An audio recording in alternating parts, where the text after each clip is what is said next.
Salut les girls! Je suis aujourd'hui du côté de la pourvoirie du lac Oscar. Et je suis pas avec quelqu'un, je suis pas avec n'importe qui. Je suis avec Léa. Léa, vous l'avez déjà vu dans les émissions, si vous écoutez l'émission, bien entendu, d'Aventure Chasse-Pêche. Vous l'avez déjà vu avec nous autres par le passé. Léa, c'est une femme d'affaires.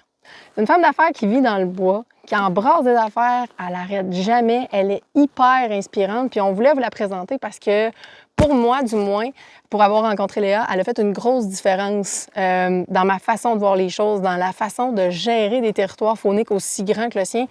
Léa, merci d'être là, premièrement. Bien, merci de me recevoir. T'es plus qu'une fille de bois, t'es une fille dans le bois, toi, tout le temps. Absolument, absolument. Je vis dans le bois et avec le bois. Dis-moi un peu, ta journée typique, ça ressemble à quoi quand tu te lèves le matin? Les filles veulent savoir un peu c'est quoi ça fait un pourvoyeur dans la vie.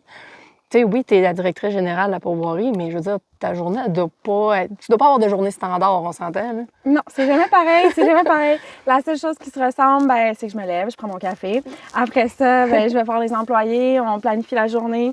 Puis même si la veille, je fais des listes de ce que va être demain, on ne sait jamais ce qui arrive pendant la nuit, alors on s'adapte. Oui. Le but, là, ce qu'il faut retenir, c'est l'adaptation par rapport à toutes les choses qui peuvent arriver. Fait que là, ben, c'est d'aller gérer l'équipe, les priorités, toujours gestion de priorité, qu'est-ce qui est le plus important à faire aujourd'hui pour que toutes les installations soient à leur façon optimum, là, qu'ils soient à leur meilleur, que ce soit les bateaux, les moteurs, les chalets, les chemins. T'sais, on a un très grand territoire là, ici, là, les kilomètres de chemin, je ne sais pas il y en a combien, mais on a 234 km², donc des arbres qui tombent, là, avec les changements climatiques, on ne va pas... Comment ça va avec ça? Il y a des feux de forêt, pas ici par chance, mais des chablis, des arbres, des simili-tornades, des choses que j'ai jamais vues dans ma vie ici, que cette année, on dirait que j'ai tout vu. Là, des températures, des extrêmes, tout ça. Fait que, bref, d'aller couper des arbres dans les chemins, de Fait que tu fais de la scie mécanique aussi? Non, mais non. Non, à 10 mois de là, non, je le laisse à d'autres. Non, je le laisse à d'autres. C'est correct, mais tu sais, je veux dire, faut que tu sois un peu multitasking. OK, tu fais peut-être pas de scie mécanique, mais il faut que tu sois capable de chauffer dans des chemins qui sont peut-être pas toujours adaptés. Il faut que tu sois capable de réparer des moteurs.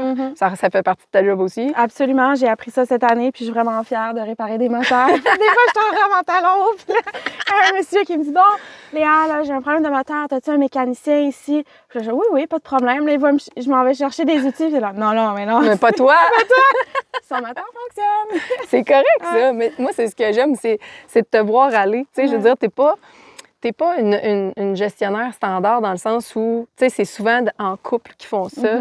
Toi, tu t'en occupes pas mal toute seule. Je pense que ton père est encore un peu là en arrière de toi parce que c'est une histoire familiale. Oui. Absolument. Sans mon père, là, je pourrais pas faire tout ce que je fais. Il faut quand même lui remettre beaucoup de mérite là, parce que c'est lui qui me montre tout, en fait. Là. C'est lui qui me montre tout. Dès que j'ai des questions, des choses que j'ai jamais fait, ben j'appelle mon père. Je dis, qu'est-ce que je fais avec ça? Puis là, il me donne les indications, puis c'est comme ça que j'apprends. Là, fait que c'est génial. D'ailleurs, les filles, vous le voyez en arrière ici, vous allez le voir dans l'émission. Nouveaux chalets, nouveaux hébergements. T'arrêtes jamais, toi non plus, tout le temps des nouveaux projets. Parle-nous-en un petit peu, que les filles voient un peu c'est quoi le plan ici. Moi, en tout cas, je trippe bien raide. Moi, je trippe ma vie, sérieusement. Là, vous allez capoter, mais parle-nous-en un peu. Bien, c'est ça, c'est des nouveaux chalets comme ça, fenestrés, fait que des grandes fenêtres au bord de l'eau pour avoir la vue là, sur le lac, coucher de soleil, lever de soleil, tout ça. On pêche directement en face. On peut pêcher aussi sur d'autres lacs. Puis, tu sais, c'est vraiment au goût du jour, là. C'est chic. Non, vraiment. C'est confortable. C'est le fun. Tu sais, t'arrives dans un chalet où c'est neuf. Tu sais, c'est récent, c'est comme tu dis, c'est au goût du jour. Je pense que c'est la bonne affaire à dire. Léa, toi, est-ce que tu pêches? Est-ce que tu as des loisirs au travers de ça? As-tu le droit d'avoir des loisirs comme pourvoyeur? J'ai le droit, mais j'ai peu de temps. Je pêche un peu. Je suis pas la personne qui pêche le plus au monde. Il y a des années où je pêche plus que d'autres. Honnêtement, cette année, j'ai pas vraiment pêché plus qu'il faut. Je peux les compter sur les doigts de ma main.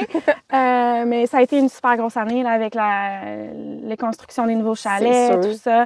Grosse saison, mais je prends le temps, des fois, un peu, de de sortir temps en temps. et de profiter. Sinon, juste d'aller faire un petit tour de chaloupe, là, moi, ça fait mon bonheur. Ben écoute, moi, j'ai pêché avec Léa l'année passée. Puis automatiquement, quand tu es embarqué dans le chaloupe, c'est vrai ça que tu as fait. Hein? Tu es tombé en mode zen, relax, il n'y a plus rien qui existe. C'était comme moi, je m'en sac si je pogne du poisson ou pas, j'en ai rien à foutre. Ouais. Puis probablement que c'est la meilleure attitude à avoir. En fait, sur l'eau, des fois, on est comme vite, vite, vite, faut que je s'appoigner mon quota. T'es pas ce genre de personne-là, de toute façon. Non, moi, j'aime ça relaxer, justement. Une fois que tu es en bateau, on n'a plus de réseau, plus de cellulaire, on peut juste décrocher, profiter de ce qui nous entoure. Puis si ça mord, c'est le fun. Si ça mord pas, mais on mange des bonbons. Ouais, c'est ça. On grignote.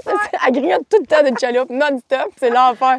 Et justement, s'il y a une gang de filles qui veut s'en venir ici, c'est-tu possible pour eux autres de le faire sans avoir trop de casse-tête? Parce que les filles, souvent, cherchent des places pour partir entre girls. Puis c'est correct. Ben oui. C'est super le fun, mais il faut savoir, est-ce que c'est accessible? C'est-tu facile? Moi, je le sais, mais j'aimerais ça que toi, tu leur dises. Ah ben oui, c'est super accessible. Tu sais, c'est du clé en main. Là. Les moteurs sont là, les embarcations sont là, tout est là. Il faut juste apporter sa nourriture. On peut même prêter des équipements de pêche si jamais les filles en ont pas.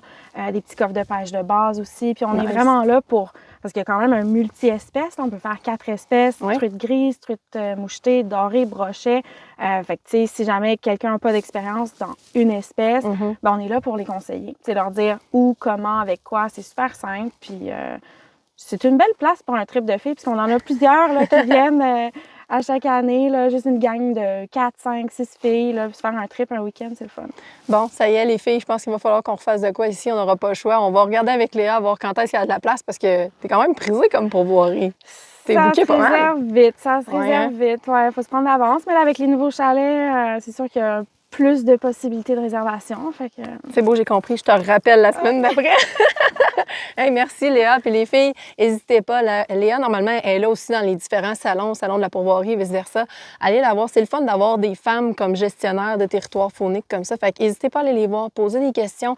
Puis ils sont là pour vous conseiller. Léa est tellement disponible et accessible. Profitez-en quand vous en avez.